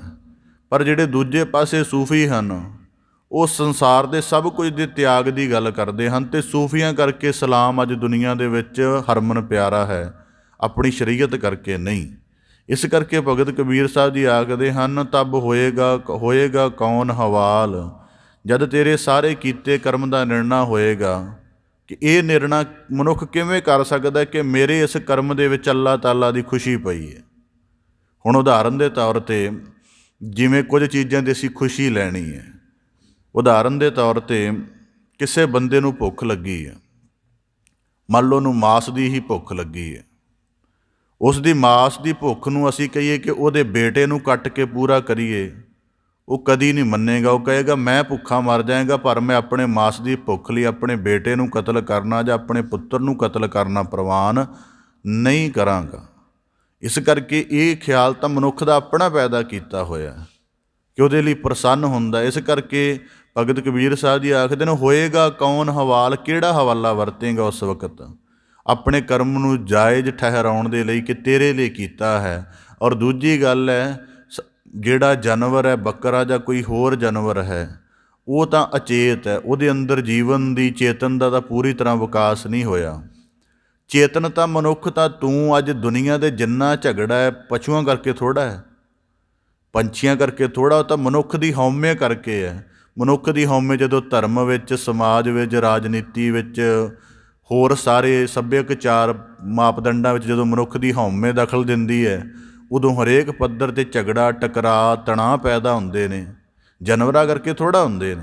ਤਾਂ ਭਗਤ ਕਬੀਰ ਸਾਹਿਬ ਜੀ ਕਹਿੰਦੇ, ਹੋਏਗਾ ਕੌਣ ਹਵਾਲ, ਚੇਤਨ ਤਾਂ ਤੂੰ ਸੀ, ਕੁਰਬਾਨੀ ਦੇ ਭਾਵ ਲਈ ਮੈਂ ਮਾਰਨ ਦੇ ਲਈ ਤੇਰੇ ਉੱਪਰ ਜ਼ੋਰ ਦਿੱਤਾ ਗਿਆ ਸੀ, ਪਰ ਤੇਰੀ ਇਹ ਅਣਜਾਣਪੁਣਾ ਹੈ ਕਿ ਆਪਣੀ ਮੈਂ ਨੂੰ ਮਾਰਨ ਦੀ ਬਜਾਏ ਜਾਨਵਰਾਂ ਦੀ ਮੈਂ ਨੂੰ ਮਾਰਨ 'ਤੇ ਲੱਗਿਆ, ਅਤੇ ਤੈਨੂੰ ਅਜੇ ਤੱਕ ਸਮਝ ਨਹੀਂ ਆਈ ਕਿ ਜਾਨਵਰ ਦੀ ਮੈਂ ਗਰਦਨ ਕੱਟ ਕੇ ਸ਼ਾਂਤ ਹੋ ਜਾਂਦੀ ਹੈ, ਪਰ ਮਨੁੱਖ ਤੇਰੇ ਜੀਵਨ 'ਚ ਜਿਹੜੀ ਮੈਂ ਬਣੀ ਹੈ ਉਹ ਤੇਰੇ ਮਰਨ ਤੋਂ ਬਾਅਦ ਵੀ ਸ਼ਾਂਤ ਨਹੀਂ ਹੁੰਦੀ। ਉਹ ਵਾਸਨਾ ਦੇ ਰੂਪ ਵਿੱਚ, ਉਹ ਤ੍ਰਿਸ਼ਨਾ ਦੇ ਰੂਪ ਵਿੱਚ ਫਿਰ ਵੀ ਜਵਾਨ ਰਹਿੰਦੀ ਹੈ। ਭਾਵ ਕਿ ਅੰਤਮ ਸਮੇਂ ਤੱਕ ਕਈਆਂ ਨੂੰ ਖਾਣ ਪੀਣ ਦਾ ਸਵਾਦ ਬਣਿਆ ਰਹਿੰਦਾ, ਖਾਣ ਪੀਣ ਦੀ ਵਾਸਨਾ ਬਣੀ ਰਹਿੰਦੀ ਹੈ। ਤਾਂ ਭਗਤ ਕਬੀਰ ਸਾਹਿਬ ਜੀ ਕਹਿੰਦੇ, ਵਾਸਨਾ ਦੇ ਵਿੱਚ ਮੈਂ ਦਾ ਹੀ ਇਹ ਮੈਲ ਤਾਂ ਤੇਰੇ ਅੰਦਰੋਂ ਮਰੀ ਨਹੀਂ। ਫਿਰ ਇਹਦਾ ਮਤਲਬ ਹੈ ਤੂੰ ਠੀਕ ਰੂਪ ਦੇ ਵਿੱਚ ਅੱਲਾਹ ਤਾਲਾ ਦੇ ਸਾਹਮਣੇ ਕੁਰਬਾਨੀ ਵੀ ਨਹੀਂ ਕੀਤੀ। ਇਸੇ ਤਰ੍ਹਾਂ ਭਗਤ ਕਬੀਰ ਸਾਹਿਬ ਜੀ ਬਖਸ਼ਿਸ਼ ਕਰਦੇ ਹਨ, ਕਬੀਰ ਜੋਰ ਕੀਆ ਸੋ ਜ਼ੁਲਮ ਹੈ, ਲੈ ਜ਼ਬਾਬ ਖੁਦਾਏ। ਤਾਂ ਭਗਤ ਕਬੀਰ ਸਾਹਿਬ ਜੀ ਆਖਦੇ, ਕਬੀਰ ਜੋਰ ਕੀਆ ਸੋ ਜ਼ੁਲਮ ਹੈ। ਇਹ ਜ਼ੋਰ ਹੈ ਕਿ ਕੋਈ ਜਾਨਵਰ ਆਪਣੇ ਜੀਵਨ ਦੀ ਆਨੰਦ ਨੂੰ ਮਾਣ ਰਿਹਾ, ਇਸ ਮਾਲਕ ਦੀ ਰਚੀ ਹੋਈ ਕਾਇਨਾਤ ਵਿੱਚ ਆਪਣੇ ਆਪ ਨੂੰ ਨਿਹਾਲ ਕਰ ਰਿਹਾ ਹੈ, ਅਤੇ ਤੇਰੇ ਇੱਕ ਧਰਮ ਦੇ ਸਿਧਾਂਤ ਕਰਕੇ ਜਾਂ ਆਪਣੇ ਜ਼ੋਰ ਕਰਕੇ ਭਗਤ ਕਬੀਰ ਸਾਹਿਬ ਜੀ ਕਹਿੰਦੇ, ਜ਼ੁਲਮੀ ਤਬੀਅਤ ਬਣਾ ਕੇ ਲੈ ਜਵਾਬ ਖੁਦਾਏ। ਜਦੋਂ ਇਸ ਤਰ੍ਹਾਂ ਦਾ ਜ਼ੁਲਮ ਕਰਦਾ, ਸਾਰੇ ਕਰਮ ਦਾ ਨਿਰਣਾ ਖੁਦਾ ਤੇਰੇ ਪਾਸੋਂ ਵੱਛ ਲਏਗਾ। ਕਿਤਾਬੇ ਮੀਰਦਾਦ ਦੇ ਵਿੱਚ ਉਹਨਾਂ ਨੇ ਖਾਣ ਪੀਣ ਦੇ ਨੁਕਤੇ ਤੋਂ ਇੱਕ ਅਧਿਆਤਮਿਕ ਜੀਵਨ ਦੀ ਉਚਾਈ ਦੱਸੀ ਹੈ। ਜ਼ਿੰਦਗੀ 'ਚ ਉਹ ਇਹੀ 2-3 ਨੁਕਤੇ ਨੇ, ਜੇ ਬੰਦਾ ਯਾਦ ਕਰ ਲਏ ਤਾਂ ਉਹਦੇ ਇਸ ਪ੍ਰਸ਼ਨਾਂ ਦਾ ਹੱਲ ਹੋ ਜਾਏਗਾ ਕਿ ਮਾਸ ਖਾਣਾ ਚਾਹੀਦਾ ਜਾਂ ਨਹੀਂ, ਜੇ ਨੁਕਤੇ ਸਮਝ ਲਏ। ਉਹਨੇ ਇੱਕ ਉਦਾਹਰਣ ਦਿੱਤੀ ਹੈ ਮੀਰਦਾਦ ਨੇ ਉਸ ਪੁਸਤਕ ਦੇ ਵਿੱਚ। ਕਹਿਣ ਲੱਗਾ ਕਿ ਇੱਕ ਖੇਤ ਹੈ, ਜਿਹੜਾ ਕਿਸੇ ਕੋਈ ਫਸਲ ਹੈ ਜਿਹੜੀ ਹਰਿਆਲੀ ਭਰੀ ਹੈ, ਉਹ ਕਿਸੇ ਵਿੱਚ ਲਹਿਰਾ ਰਹੀ ਹੈ ਫਸਲ, ਚੰਗੀ ਤਰ੍ਹਾਂ ਫਸਲ ਲਹਿਰਾ ਰਹੀ ਹੈ। ਕਹਿੰਦਾ ਇੱਕ ਹੈ ਉਹਦਾ ਮਾਲਕ ਜਿਹਨੇ ਉਹਨੂੰ ਬੀਜਿਆ, ਅਤੇ ਉਹਨੂੰ ਵੱਢਣ ਦਾ ਵੀ ਹੱਕਦਾਰ ਹੈ। ਉਸ ਨੂੰ ਵੱਢ ਕੇ ਉਹਦੇ ਦਾਣੇ ਕੱਢ ਕੇ ਫਿਰ ਆਪਣੇ ਪੇਟ ਦੀ ਪੂਰਤੀ ਕਰੇਗਾ। ਕਹਿੰਦਾ ਇੱਕ ਤਾਂ ਹੱਕਦਾਰ ਉਹ ਹੈ। ਕਹਿੰਦੇ ਪਰ ਇੱਕ ਦੂਜਾ ਬੰਦਾ ਜਿਹੜਾ ਉਸ ਖੇਤ ਦਾ ਮਾਲਕ ਨਹੀਂ, ਜਿਹਨੇ ਉਸ ਖੇਤ ਨੂੰ ਬੀਜਿਆ ਵੀ ਨਹੀਂ, ਪਰ ਉਸ ਖੇਤ ਦੀ ਖੁਸ਼ਹਾਲੀ ਦੇ ਨਾਲ, ਉਹਦੀ ਹਰਿਆਲੀ ਦੇ ਨਾਲ, ਉਹਦੇ ਫਸਲ ਦੇ ਅੰਦਰੋਂ ਜਿਹੜੀ ਖੁਸ਼ਬੂ ਪੈਦਾ ਹੁੰਦੀ ਹੈ, ਜਿਹੜਾ ਉਹਦੇ ਨਾਲ ਹੀ ਰੱਜ ਜਾਂਦਾ ਹੈ, ਉਹਨੂੰ ਦੇਖ ਕੇ ਨਿਹਾਲ ਹੋ ਜਾਂਦਾ, ਜਿਹਦੀ ਆਤਮਾ ਉਹਦੇ ਨਾਲ ਹੀ ਸਰਾਬੋਰ ਹੋ ਜਾਂਦੀ ਹੈ। ਅਤੇ ਮੀਰਦਾਦ ਆਖਦਾ, ਕਹਿੰਦਾ ਉਹ ਉਸ ਫਸਲ ਨਾਲੋਂ, ਬੀਜਣ ਵਾਲੇ ਨਾਲੋਂ ਫਸਲ ਨੂੰ ਇੰਜ ਮੰਨਣ ਵਾਲਾ ਹੱਕਦਾਰ ਜ਼ਿਆਦਾ ਹੈ। ਮਤਲਬ ਉਹਦੇ ਪੈਦਾ ਹੋਣ ਦੀ ਇੱਛਾ ਦੇ ਨਾਲ ਉੱਤੇ ਜ਼ੁਲਮ ਨਹੀਂ ਹੋ ਰਿਹਾ, ਉਹਦੇ 'ਤੇ ਕਿਸੇ ਤਰ੍ਹਾਂ ਦਾ ਕੁਝ ਨਹੀਂ ਹੋ ਰਿਹਾ। ਇਸ ਕਰਕੇ ਜਿਹੜੇ ਚੀਜ਼ਾਂ ਨੂੰ ਅਧਿਆਤਮਿਕ, ਜਿਵੇਂ ਉਦਾਹਰਨ ਦੇ ਤੌਰ 'ਤੇ 2-3 ਗੱਲਾਂ ਨੇ। ਅਸੀਂ ਕਈ ਵਾਰੀ ਸਾਡੇ ਘਰ ਵਿੱਚ ਕੋਈ ਲੋੜ ਹੁੰਦੀ ਹੈ, ਕਈ ਵਾਰੀ ਇਹ ਚੀਜ਼ਾਂ ਦੇਖੀਆਂ ਕਿ ਬੰਦੇ ਦੀ ਜਿਹੜੀ ਅੱਲਾਹ ਤਾਲਾ ਦੀ ਵਿਆਪਕਤਾ ਨੂੰ ਸਮਝਣ ਦੇ ਵਿੱਚ ਬੜੀ ਘਾਟ ਰਹਿ ਜਾਂਦੀ ਹੈ। ਇੱਕ ਰੁੱਖ ਹੈ, ਕੇਵਲ ਰੁੱਖ ਸਾਡੇ ਘਰ ਦੇ ਵਿੱਚ, ਜੇ ਤੇ ਉਹਦੇ ਅਸੀਂ ਜੀਵਤ ਹੁੰਦੇ ਹਾਂ ਉਹਦੇ ਫਾਇਦਿਆਂ ਨੂੰ ਗਿਣੀਏ ਤਾਂ ਸਾਡੇ ਪਾਸ ਉਹਦੇ ਅਨੇਕਾਂ ਫਾਇਦੇ ਨੇ। ਛਾਂ ਦਾ ਫਾਇਦਾ ਹੈ, ਉਹਦੀ ਫਲਾਂ ਦਾ ਫਾਇਦਾ ਹੈ, ਉਹਦੇ ਅੰਦਰੋਂ ਜੇ ਕੋਈ ਸੁਗੰਧੀ ਉਪਜਦੀ ਹੈ ਉਹਦਾ ਫਾਇਦਾ ਹੈ। ਪਰ ਇੱਕ ਦ੍ਰਿਸ਼ਟੀ ਇਹ ਹੈ ਜਿਹੜੀ ਕਹਿੰਦੀ ਸਾਰੀ ਜ਼ਿੰਦਗੀ ਛਾਂ ਨਾਲ, ਫਲ ਨਾਲ ਨਿਹਾਲ ਹੋ। ਇੱਕ ਦ੍ਰਿਸ਼ਟੀ ਕਹਿੰਦੀ ਹੈ ਨਹੀਂ, ਇਸ ਜਿਹੜਾ ਰੁੱਖ ਹੈ ਇਹਦਾ ਤਣਾ ਬੜਾ ਮੋਟਾ, ਇਹਨੂੰ ਕੱਟ ਕੇ ਜਿਹੜਾ ਹੈ ਨਾ ਕੋਈ ਆਪਣੇ ਘਰ ਦੀ ਵਸਤ ਬਣਾ ਲਈ ਜਾਵੇ, ਜਾਂ ਇਸ ਦੀ ਕੱਟ ਕੇ ਵੇਚ ਦਿੱਤਾ ਜਾਵੇ। 2 ਚੀਜ਼ਾਂ ਨੇ। ਹੁਣ ਇਹਦੇ ਵਿੱਚੋਂ ਇੱਕ ਹੈ ਉਹਦੀ ਛਾਂ ਦੀ, ਉਦੋਂ ਪੈਦਾ ਹੋਣ ਵਾਲੀ ਆਕਸੀਜਨ ਦੀ, ਫਲ ਦੀ ਕੀਮਤ ਜਿਹਦਾ ਕੋਈ ਮੁੱਲ ਨਹੀਂ ਹੈ, ਕਦੀ ਤੱਕ ਮੁੱਕ ਨਹੀਂ ਸਕਦੀ। ਪਰ ਇੱਕ ਹੈ ਜਦੋਂ ਮਨੁੱਖ ਦੀ ਇੱਛਾ ਪੈਦਾ ਹੋ ਗਈ ਅਤੇ ਉਸ ਰੁੱਖ ਦੇ ਤਣੇ ਦੀ ਕੀਮਤ ਸੀਮਤ ਹੋ ਗਈ ਅਤੇ ਉਹਦੀ ਜ਼ਿੰਦਗੀ ਵੀ ਸੀਮਤ ਹੋ ਗਈ, ਕੇਵਲ ਕਿ ਮਨੁੱਖ ਦੀ ਇੱਛਾ ਪੈਦਾ ਹੋਈ। ਇਸ ਕਰਕੇ ਭਗਤ ਕਬੀਰ ਸਾਹਿਬ ਜਦੋਂ ਜ਼ੋਰ ਕੀਆ ਸ਼ਬਦ ਕਿਹਾ ਨਾ, ਤਾਂ ਉਹਦਾ ਭਾਵ ਇਹ ਹੈ ਕਿ ਇਹ ਸਭ ਤੇਰੇ ਖਿਆਲੀ ਉਡਾਰੀਆਂ ਹਨ। ਮੋਮਨ ਨੂੰ ਆਖਦੇ ਹਨ ਕਿ ਤੂੰ ਸਮਝਦਾ ਮੈਂ ਖੁਸ਼ ਕਰ ਲਾਂਗਾ। ਖੁਸ਼ ਕਰਨ ਦਾ ਭਾਵ ਕੀ ਹੈ ਕਿ ਜਿੰਨੇ ਜੀਵਾਂ ਦੀ ਕੁਰਬਾਨੀ ਕਰਦਾ ਹੈ, ਤੇਰੇ ਨਾਲੋਂ ਤਾਂ ਵੱਧ ਇਸ ਬ੍ਰਹਿਮੰਡ ਨੂੰ ਇਹ ਸੁੰਦਰ ਬਣਾ ਰਹੇ ਹਨ। ਇਸ ਕਰਕੇ ਭਗਤ ਕਬੀਰ ਸਾਹਿਬ ਜੀ ਕਹਿੰਦੇ ਹਨ, ਲੈ ਜਵਾਬ ਖੁਦਾਏ, ਫਿਰ ਜਿਤਨੇ ਕੀਤੇ ਹੋਏ ਕਰਮ ਦਾ ਅਵਾਛੇ ਦੇ ਪਾਸੋਂ ਜਵਾਬ ਲਿਆ ਜਾਂਦਾ। ਇਸ ਕਰਕੇ ਭਗਤ ਕਬੀਰ ਸਾਹਿਬ ਜੀ ਆਖਦੇ ਹਨ, ਕਬੀਰ ਜੋਰ ਕੀਆ ਸੋ ਜ਼ੁਲਮ ਹੈ। ਹੁਣ ਚੀਜ਼ਾਂ ਦੇ ਜਿਉਣ ਦੇ 2 ਦ੍ਰਿਸ਼ਟੀਕੋਣ। ਇੱਕ ਹੈ ਉਹਦੀ ਜਿਹੜੀ ਸੱਤਾ ਹੈ ਉਹਨੂੰ ਨਿਰਮਲ ਰੂਪ ਦੇ ਵਿੱਚ ਮਾਣਿਆ ਜਾਵੇ। ਨਿਰਮਲ ਰੂਪ ਦਾ ਮਤਲਬ ਹੈ ਕਿ ਸਾਨੂੰ ਰੁੱਖ ਉਂਝ ਹੀ ਸੁਹਾਵਣਾ ਲੱਗਦਾ ਹੈ, ਸਾਨੂੰ ਜਾਨਵਰ ਉਂਝ ਹੀ ਚੰਗੇ ਲੱਗਦੇ ਹਨ, ਉਹਨਾਂ ਨੂੰ ਖਾ ਕੇ ਉਹਨਾਂ ਦੇ ਮਾਸ ਦੇ ਸਵਾਦ ਨਾਲ ਸਾਨੂੰ ਜਾਨਵਰ ਨਹੀਂ ਚੰਗਾ ਲੱਗਦਾ। ਜਿਵੇਂ ਮੈਂ ਕਈ ਮਾਸਾਹਾਰੀ ਸੱਜਣ ਦੇਖੇ ਨੇ, ਉਹ ਕਈ ਜਾਨਵਰਾਂ ਨੂੰ ਦੇਖਣਗੇ ਇਸ ਹਿਸਾਬ ਦੇ ਨਾਲ, ਟੋਹ ਕੇ ਦੇਖਣਗੇ, ਕਹਿਣਗੇ ਇਹਦੀ ਚਮੜੀ ਬੜੀ ਮੋਟੀ ਹੈ, ਅਗਰ ਕੱਟਿਆ ਜਾਏ ਤਾਂ ਇਹਦਾ ਵਧੀਆ ਭੋਜਨ ਬਣੇਗਾ। ਤਾਂ ਭਗਤ ਇਸ ਕਰਕੇ ਜਦੋਂ ਬਕਰੀਦ ਵਾਲੇ ਦਿਨ ਉਹ ਆਪਣੇ ਜਾਨਵਰਾਂ ਦੀ ਖਰੀਦ ਕਰਦੇ ਹਨ, ਸ਼ਾਇਦ ਆਪ ਜੀ ਨੂੰ ਖਿਆਲ ਹੋਵੇ, ਉਹ ਇੱਕ ਸੂਆ ਲੈ ਕੇ ਜਾਂਦੇ ਹਨ ਬੜਾ ਤਿੱਖਾ। ਉਹਨਾਂ ਦੇ ਕੁਝ ਬੰਦੇ ਐਸੇ ਹੁੰਦੇ ਹਨ, ਉਹ ਜਾਨਵਰ ਦੇ ਸਰੀਰ ਦੇ ਉਸ ਹਿੱਸੇ ਵਿੱਚ ਮਾਰਦੇ ਜਿੱਥੋਂ ਪਤਾ ਲੱਗ ਸਕੇ ਕਿ ਇਹਦੀ ਜਿਹੜੀ ਚਮੜੀ ਹੈ ਉਹ ਬੜੀ ਮੋਟੀ ਹੈ ਅਤੇ ਇਸ ਨੂੰ ਕੱਟਣ ਤੋਂ, ਇਸ ਨੂੰ ਜ਼ਿਬਾ ਕਰਨ ਤੋਂ ਬਾਅਦ ਚੰਗਾ ਮਾਸ ਇਹਦੇ 'ਚੋਂ ਪੈਦਾ ਹੋਏਗਾ। ਇਸ ਕਰਕੇ ਭਗਤ ਕਬੀਰ ਸਾਹਿਬ ਜੀ ਕਹਿੰਦੇ, ਜ਼ੋਰ ਕੀਆ ਸੋ ਜ਼ੁਲਮ ਹੈ, ਲੈ ਜਵਾਬ ਖੁਦਾਏ, ਕਿਉਂਕਿ ਇਹਦੇ ਵਿੱਚ ਅੱਲਾ ਦੀ ਮਰਜ਼ੀ ਸ਼ਾਮਲ ਨਹੀਂ ਹੈ, ਇਹ ਕੇਵਲ ਆਪਣੀ ਬਣਾਇਆ ਹੋਇਆ ਹੈ। ਆਖਦੇ ਹਨ, ਦਫ਼ਤਰ ਲੇਖਾ ਨਿਕਸੈ, ਮਾਰ ਮੁਹੈ ਮੋਹੇ ਖਾਈ। ਇੱਕ ਪ੍ਰੇਰਨਾਤਮਕ ਗਾਥਾ ਮਿਲਦੀ ਹੈ। ਕਹਿੰਦੇ ਕੋਈ ਕਸਾਈ ਕਾਜੀ ਦੇ ਕਹੇ 'ਤੇ ਕਿਸੇ ਜਾਨਵਰ ਨੂੰ, ਬੱਕਰੇ ਆਦਿਕ ਨੂੰ ਜ਼ਿਬਾ ਕਰਨ ਲੱਗਾ, ਅਤੇ ਜਿਹੜਾ ਬੱਕਰਾ ਉਹ ਖਿੜਖਿੜਾ ਕੇ ਹੱਸ ਪਿਆ ਜਾਂ ਉੱਚੀ ਸਾਰੀ ਉਹਨੇ ਸ਼ੋਰ ਕੀਤਾ। ਤਾਂ ਕਾਜੀ ਬੜਾ ਹੈਰਾਨ ਹੋਇਆ, ਕਹਿਣ ਲੱਗਾ ਕਿ ਇਹਦੀ ਤਾਂ ਮੌਤ ਹੋਣ ਵਾਲੀ ਹੈ, ਪਰ ਇਹਦੇ ਹੱਸਣ ਦਾ ਕਾਰਨ ਕੀ ਹੈ। ਤਾਂ ਉਹ ਉਹਨਾਂ ਨੇ ਪ੍ਰੇਰਨਾਤਮਕ ਗਾਥਾ ਬਣਾਈ। ਕਹਿੰਦੇ ਬਾਅਦ ਦੇ ਵਿੱਚ ਉਸ ਬੱਕਰੇ ਦਾ ਜਵਾਬ ਸੀ ਕਿ ਕਿੰਨਾ ਤੂੰ ਅਣਜਾਣ ਹੈ, ਆਪਣੇ ਆਪ ਨੂੰ ਧਰਮ ਦਾ ਜਾਣਕਾਰ ਅਖਵਾਉਣਾ ਹੈ। ਮਾਰਨੀ ਆਪਣੀ ਤੂੰ ਮੈਂ ਹੈ, ਪਰ ਤੂੰ ਸਾਨੂੰ ਕਤਲ ਕਰੀ ਜਾ ਰਿਹਾ ਹੈ, ਅਤੇ ਸਾਡੇ ਕਤਲ ਹੋਣ ਦੇ ਨਾਲ ਅਸੀਂ ਭਾਵੇਂ ਕਰੋੜਾਂ ਵੀ ਕਤਲ ਹੋ ਜਾਈਏ, ਤੇਰੀ ਮੈਂ ਨਹੀਂ ਮਰਨ ਵਾਲੀ। ਔਰ ਦੂਜੀ ਗੱਲ, ਹਰ ਵਾਰੀ ਅਸੀਂ ਨਹੀਂ ਮਰਦੇ, ਤੂੰ ਵੀ ਮਰਦਾ ਹੈ। ਉਹਨੇ ਕਾਜੀ ਨੂੰ, ਬੱਕਰੇ ਨੇ ਇਹ ਗੱਲ ਕਹੀ ਕਾਜੀ ਨੂੰ। ਕਾਜੀ ਬੜਾ ਪਛੇਮਾਨ ਹੋਇਆ, ਕਹਿਣ ਲੱਗਾ ਮੈਂ ਕਿਵੇਂ ਮਰਦਾ ਹਾਂ। ਕਹਿੰਦਾ ਤੂੰ ਆਪਣੀ ਮੈਂ ਦੇ ਰਸ ਕਰਕੇ ਜਾਂ ਆਪਣੀ ਮੈਂ ਦੇ ਜ਼ੋਰ ਕਰਕੇ ਸਾਨੂੰ ਮਾਰਦਾ ਹੈ, ਅਤੇ ਜਿਸ ਕਰਮ ਨੂੰ ਮਨੁੱਖ ਆਪਣੇ ਮੈਂ ਦੇ ਜ਼ੋਰ ਕਰਕੇ ਕਰਦਾ, ਉਹਦੇ ਅੰਦਰ ਉਹਦੀ ਮੈਲ ਲੱਗ ਜਾਂਦੀ ਹੈ। ਫਿਰ ਉਸੇ ਮੈਂ ਵਾਲੀ ਤਬੀਅਤ ਦੇ ਵਿੱਚ ਮਾਲਕ ਉਹਨਾਂ ਨੂੰ ਅਗਲੇ ਰੂਪ ਫਿਰ ਬਣਾਉਂਦਾ ਹੈ, ਮਤਲਬ ਕੱਟਣ ਵਾਲੇ ਨੂੰ ਹੀ ਫਿਰ ਉਹਦਾ ਪਾਤਰ ਬਣਾ ਦਿੰਦਾ, ਕਿਉਂਕਿ ਸਾਧਨਾ ਤਾਂ ਆਪਣੇ ਆਪ ਦੀ ਸੀ। ਮੈਂ ਤਾਂ ਆਪਣੀ ਮਾਰਨੀ ਸੀ, ਦੂਜੇ ਨੂੰ ਮਾਰਦਿਆਂ ਮਾਰਦਿਆਂ ਦੋਹਰੀ ਮਾਰ ਦੇ ਪਾਤਰ ਬਣ ਗਏ, ਆਪਣੀ ਵੀ ਨਹੀਂ ਮਰੀ, ਦੂਜੇ ਦੇ ਪਾਪ ਦਾ ਵੀ ਭਾਰ ਸਾਡੇ ਸਿਰ ਆ ਗਿਆ। ਤਾਂ ਭਗਤ ਕਬੀਰ ਸਾਹਿਬ ਜੀ ਕਹਿੰਦੇ, ਦਫ਼ਤਰ ਲੇਖਾ ਨੀਕਸੈ, ਮਾਰ ਮੁਹੈ ਮੋਹੇ ਖਾਏ।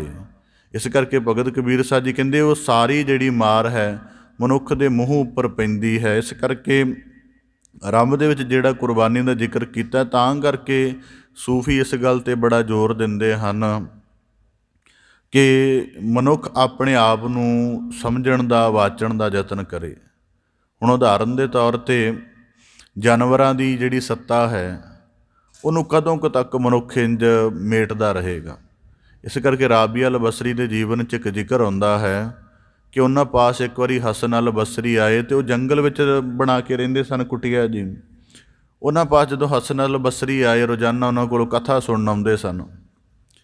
ਉਹਨਾਂ ਦੇ ਪਾਸ ਬੜੇ ਜਾਨਵਰ ਬੈਠੇ ਸਨ ਅਤੇ ਜਦੋਂ ਹੀ ਹਸਨ ਅਲ ਬਸਰੀ ਆਏ ਤਾਂ ਉਹ ਸਾਰੇ ਜਾਨਵਰ ਉੱਠ ਕੇ, ਜੋ ਵੀ ਪਸ਼ੂ ਪੰਛੀ ਸਨ, ਉੱਡ ਕੇ ਚਲੇ ਗਏ, ਉੱਥੋਂ ਦੌੜ ਗਏ। ਅਤੇ ਹਸਨ ਅਲ ਬਸਰੀ ਆ ਕੇ ਕਹਿਣ ਲੱਗੇ ਕਿ ਮੇਰੇ ਆਉਣ ਦੇ ਨਾਲ ਇਹ ਸਾਰੇ ਜਾਨਵਰ, ਪਸ਼ੂ ਪੰਛੀ ਤੁਹਾਡੇ ਨੇੜਿਓਂ ਕਿਉਂ ਚਲੇ ਗਏ ਹਨ? ਅਤੇ ਰਾਬੀਆ ਅਲ ਬਸਰੀ ਕਹਿਣ ਲੱਗੇ, ਇਹਨਾਂ ਨੂੰ ਤੇਰੇ ਵਿੱਚੋਂ ਕਸਾਈ ਨਜ਼ਰ ਆਉਂਦਾ ਹੋਏਗਾ।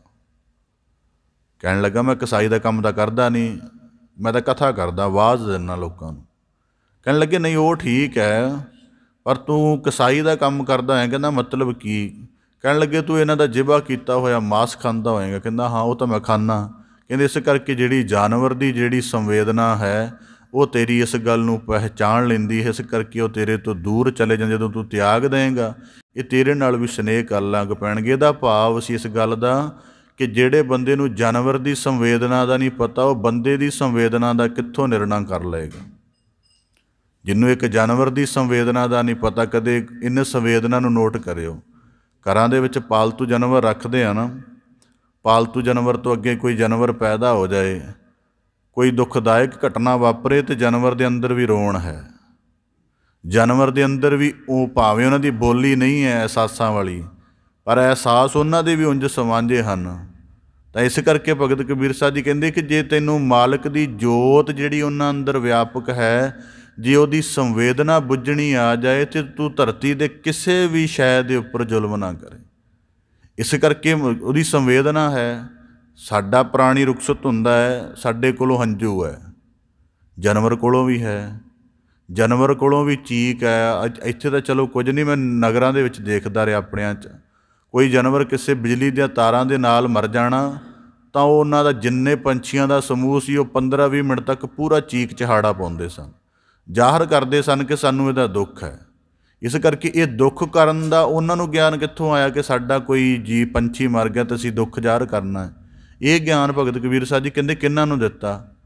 ਇਹ ਗਿਆਨ ਉਸ ਆਤਮ ਸਰੂਪ ਕਰਕੇ ਹੀ ਹੈ ਉਹਨਾਂ ਅੰਦਰ, ਜਿਹਦੇ ਕਰਕੇ ਉਹ ਭਾਵੇਂ ਉਹਨਾਂ ਦੀ ਚੇਤਨਾ ਵਿਕਸਿਤ ਨਹੀਂ ਹੈ, ਪਰ ਜੀਵਨ ਦਾ ਅਹਿਸਾਸ ਉਹਨਾਂ ਅੰਦਰ ਪਿਆ। ਮਤਲਬ ਉਹਨਾਂ ਦੇ ਅੰਦਰ ਜੋਤ ਸਰੂਪ ਮਾਲਕ ਵਿਦਮਾਨ ਹੈ। ਇਸ ਕਰਕੇ ਭਗਤ ਕਬੀਰ ਸਾਹਿਬ ਜੀ ਆਖਦੇ ਹਨ, ਦਫ਼ਤਰ ਲੇਖਾ ਨੀਕਸੈ ਮਾਰ ਮੁਹੈ ਮੁਹੇ ਖਾਏ, ਕਿ ਆਪਣੇ ਇੱਕ ਹਿੱਤ ਕਰਕੇ। ਇਸ ਕਰਕੇ ਵਿਸ਼ਵ ਦੇ ਕਈ ਵੱਡੇ ਵਿਦਵਾਨਾਂ ਨੇ ਇਸ ਗੱਲ 'ਤੇ ਬੜਾ ਜ਼ੋਰ ਦਿੱਤਾ ਹੈ ਕਿ ਜਿਹੜੇ ਜੰਗਲ ਦੇ ਵਿੱਚ ਰਹਿਣ ਵਾਲੇ ਜੰਗਲ ਜਾਨਵਰ ਹਨ ਉਹ ਜਾਂਗਲੀ ਨਹੀਂ ਹਨ। ਉਦਾਹਰਨ ਦੇ ਤੌਰ 'ਤੇ ਅਸੀਂ ਸ਼ੇਰ ਨੂੰ ਬੜਾ ਹਿੰਸਕ ਜਾਨਵਰ ਮੰਨਿਆ ਜਾਂਦਾ। ਜਿਹੜੇ ਜੀਵ ਵਿਗਿਆਨੀਆਂ ਨੇ ਉਹਦੇ ਉੱਪਰ ਅਧਿਐਨ ਕੀਤਾ ਹੈ ਕਿ ਜਿਹੜਾ ਸ਼ੇਰ ਹੈ ਉਹ 60 ਤੋਂ 70 ਦਿਨ ਜਿਹੜਾ ਹੈ ਆਪਣੇ ਸ਼ਿਕਾਰ ਕਰਨ ਤੋਂ ਬਿਨਾਂ ਵੀ ਕੱਢ ਲੈਂਦਾ। ਮਤਲਬ ਉਹਦੀ ਸਮਰੱਥਾ ਇੰਨੀ ਹੈ ਕਿ ਉਹ 70 ਦਿਨ ਬਾਅਦ ਜਾ ਕੇ, ਮਤਲਬ ਰੋਜ਼ ਨਹੀਂ ਕਿ ਰੋਜ਼ ਹੀ ਚੜ੍ਹਿਆ ਰਹਿੰਦਾ ਸ਼ਿਕਾਰ 'ਤੇ, ਮਤਲਬ 60-70 ਦਿਨ ਤੱਕ ਉਹਦੇ ਸਰੀਰ ਦੇ ਅੰਦਰਲੀ ਜਿਹੜੀ ਉਹਦੇ ਰਸਾਇਣਕ ਬਣੇ ਨੇ, ਜੇ ਇੱਕ ਦਫਾ ਚੰਗਾ ਸ਼ਿਕਾਰ ਕਰ ਲਏ ਤਾਂ 60-70 ਦਿਨ ਤੱਕ ਦੁਬਾਰਾ ਉਹਨੂੰ ਆਪਣੇ ਸਰੀਰ ਦੀਆਂ ਜਿਹੜੀਆਂ ਲੋੜਾਂ ਨੇ ਉਹ ਸ਼ਿਕਾਰ ਦੇ ਨਾਲ ਪੂਰੀਆਂ ਨਹੀਂ ਕਰਨੀਆਂ ਪੈਂਦੀਆਂ, ਉਂਝ ਹੀ ਕੱਢ ਲੈਂਦਾ ਹੈ। ਅਤੇ ਜਿਹੜੇ ਮਨੁੱਖਾਂ ਦੇ ਤਲ 'ਤੇ ਮਾਸ ਭਖਣ ਵਾਲੇ ਨੇ, ਮੈਂ ਦੇਖਿਆ ਸਵੇਰ ਸ਼ਾਮ ਦੁਪਹਿਰ ਰਾਤ ਹਰ ਦਫਾ ਲੱਗੇ ਰਹਿੰਦੇ ਹਨ। ਗੱਡੀ ਦੇ ਵਿੱਚ ਪੈਕਟ ਪਿਆ ਹੈ, ਫਰਿੱਜ 'ਚ ਪਿਆ ਹੈ। ਔਰ ਦੂਜੀ ਗੱਲ, ਚਲੋ ਇਹ ਕਿਸੇ ਦਾ ਨਿੱਜੀ ਵੀ ਹੋ ਸਕਦਾ, ਇਹਦੇ 'ਤੇ ਅਸੀਂ ਨਹੀਂ ਬੋਲਦੇ, ਪਰ ਕੁਦਰਤੀ ਜੇ ਮਨੁੱਖ ਨੂੰ ਆਪਣੇ ਸਰੀਰ ਦਾ ਵੀ ਗਿਆਨ ਹੋਵੇ ਤਾਂ ਵਰਤਮਾਨ ਸਮੇਂ 'ਚ ਸਰੀਰ ਰੋਗਾਂ ਨਾਲ ਗ੍ਰਸਤ ਇੰਨੇ ਹਨ ਕਿ ਕੋਈ ਆਮ ਸਧਾਰਨ ਹਲਕੀ ਫੁਲਕੀ ਖੁਰਾਕ ਵੀ ਵੱਧ ਮਾਤਰਾ 'ਚ ਖਾ ਲਈ ਜਾਵੇ ਤਾਂ ਮਨੁੱਖ ਸਰੀਰਕ ਸੰਤੁਲਨ ਗਵਾ ਬੈਠਦਾ ਹੈ। ਔਰ ਇਸ ਕਰਕੇ ਦੂਜੀ ਗੱਲ, ਮੈਂ ਇੱਕ ਦਫਾ ਇਸ ਗੱਲ ਦਾ ਭਰਮ ਸੀ ਕਿ ਸ਼ਾਇਦ ਦੁਨੀਆ ਦੇ ਮੈਂ ਵੱਡੇ 40-45 ਵਿਗਿਆਨਕਾਂ ਦਾ ਜੀਵਨ ਪੜ੍ਹਿਆ। 40-45 ਵਿਗਿਆਨਕਾਂ ਦੇ ਜੀਵਨ ਦੇ ਵਿੱਚ ਇੱਕ ਵੀ ਵਿਗਿਆਨਕ ਐਸਾ ਨਹੀਂ, ਆਇਨਸਟਾਈਨ ਵਰਗਿਆਂ ਤੋਂ ਲੈ ਕੇ ਥਾਮਸ ਐਡੀਸਨ ਵਰਗਿਆਂ ਤੋਂ ਲੈ ਕੇ ਜਿੰਨੇ ਵੀ ਵੱਡੇ ਸਨ, ਉਹਨਾਂ 'ਚੋਂ ਕਿਸੇ ਇੱਕ ਦਾ ਜੀਵਨ ਨਹੀਂ ਸੀ ਜਿਹੜੇ ਜੀਵਨ ਦੇ ਵਿੱਚ ਕੁਝ ਇਸ ਤਰ੍ਹਾਂ ਦਾ ਖਾਣ ਪਾਣ ਕਰਦੇ ਹੋ। ਕਿਉਂਕਿ ਜਦੋਂ ਮਨੁੱਖ ਨੂੰ ਹੁਣ ਸਰੀਰ ਦੇ 5 ਕੋਸ਼ ਨੇ, ਅੰਨਮय ਕੋਸ਼, ਮਨਮय ਕੋਸ਼, ਤਨਮय ਕੋਸ਼, ਵਿਗਿਆਨਮय ਕੋਸ਼, ਇਸ ਕਰਕੇ 5 ਕੋਸ਼ ਨੇ। ਜਿਹੜਾ ਸਰੀਰ ਦੇ ਕੇਵਲ ਜੀਵਨ ਨੂੰ ਭੋਜਨ ਹਿੱਤ ਹੀ ਅਤੇ ਭੋਜਨ ਦੇ ਇਸ ਤਰ੍ਹਾਂ ਦੇ ਟੀਕਿਆਂ ਨਾਲ ਪੂਰਾ ਕਰਨਾ ਚਾਹੁੰਦਾ, ਉਹਨੂੰ ਅੰਨਮਈ ਕੋਸ਼ ਕਹਿੰਦੇ ਹਨ, ਅਤੇ ਇਸ ਨੂੰ ਪਸ਼ੂ ਤਲ ਦੀ ਸੱਤਾ ਮੰਨਿਆ ਜਾਂਦਾ ਹੈ। ਤਾਂ ਭਗਤ ਕਬੀਰ ਸਾਹਿਬ ਜੀ ਕਹਿੰਦੇ, ਦਫ਼ਤਰ ਲੇਖਾ ਨੀਕਸੈ, ਮਾਰ ਮੁਹੈ ਮੋਹੇ ਖਾਏ, ਸੰਵੇਦਨਾ ਨੂੰ ਉਲੰਘ ਕੇ, ਦਇਆ ਦੇ ਕਰਮ ਨੂੰ ਉਲੰਘ ਕੇ, ਪ੍ਰਭੂ ਦੇ ਜੋਤ ਸਰੂਪ ਨੂੰ ਅਣਦੇਖਿਆ ਕਰਕੇ, ਜਿਤਨਾ ਕਰਮ ਕੀਤਾ ਉਸ ਸਾਰੇ ਦੀ ਮਾਰ ਮਨੁੱਖ ਤੇਰੇ ਜੀਵਨ ਦੇ ਉੱਪਰ ਪਏਗੀ। ਬਖਸ਼ਿਸ਼ ਕਰਦੇ ਹਨ, ਕਬੀਰ ਲੇਖਾ ਦੇਣਾ ਸੁਹੇਲਾ, ਜਾਓ ਦਿਲ ਸੂਚੀ ਹੋਏ। ਹੁਣ ਭਗਤ ਕਬੀਰ ਸਾਹਿਬ ਜੀ ਅਗਲੇ ਸਲੋਕ ਵਿੱਚ ਨਿਰਣਾ ਕਰਦੇ ਹਨ, ਲੇਖਾ ਦੇਣਾ ਸੁਹੇਲਾ, ਕਿ ਜਦੋਂ ਇਸ ਕਰਕੇ ਜੀਵਨ ਦੇ ਵਿੱਚ ਯਾਦ ਰੱਖਣਾ, ਸਾਡਾ 2 ਤਰ੍ਹਾਂ ਦਾ ਜੀਵਨ ਹੈ। ਇੱਕ ਹੈ ਸਾਡਾ ਸਥੂਲ ਜੀਵਨ, ਜਿਹੜਾ ਇਹ ਸਰੀਰ ਕਰਕੇ ਇਹ ਸਮਾਂ ਪਾ ਕੇ ਮਿਟ ਜਾਏਗਾ। ਹੋ ਸਕਦਾ ਸਾਡੇ ਜਾਣ ਤੋਂ ਬਾਅਦ ਕਿਸੇ ਨੂੰ ਸਾਡੀ ਸ਼ਕਲ ਵੀ ਨਾ ਯਾਦ ਰਹੇ ਕਿ ਕਿਵੇਂ ਦਾ ਕੋਈ ਪੁਰਾਣੀ ਜਗਤ ਵਿੱਚ ਆਇਆ ਸੀ। ਇੱਕ ਹੈ ਸਾਡਾ ਸੂਖਸ਼ਮ ਜੀਵਨ। ਸੂਖਸ਼ਮ ਜੀਵਨ ਦਾ ਮਤਲਬ ਹੈ ਜਿਉਂ ਤੋਂ ਪੈਦਾ ਹੋਏ ਹਾਂ, ਸੋਚਣ ਕਰਕੇ, ਬੋਲਣ ਕਰਕੇ, ਵੇਖਣ ਕਰਕੇ, ਜਿਸ ਵੀ ਢੰਗ ਜਾਂ ਹੱਥਾਂ ਨਾਲ ਜਿਤਨੇ ਵੀ ਤਰ੍ਹਾਂ ਦੇ ਕਰਮ ਕੀਤੇ ਹਨ, ਉਹਨਾਂ ਸਾਰਿਆਂ ਦਾ ਭਾਵ ਸਾਡੇ ਸੂਖਸ਼ਮ ਜੀਵਨ ਦੇ ਵਿੱਚ ਅੰਕਿਤ ਹੁੰਦਾ ਰਹਿੰਦਾ ਹੈ।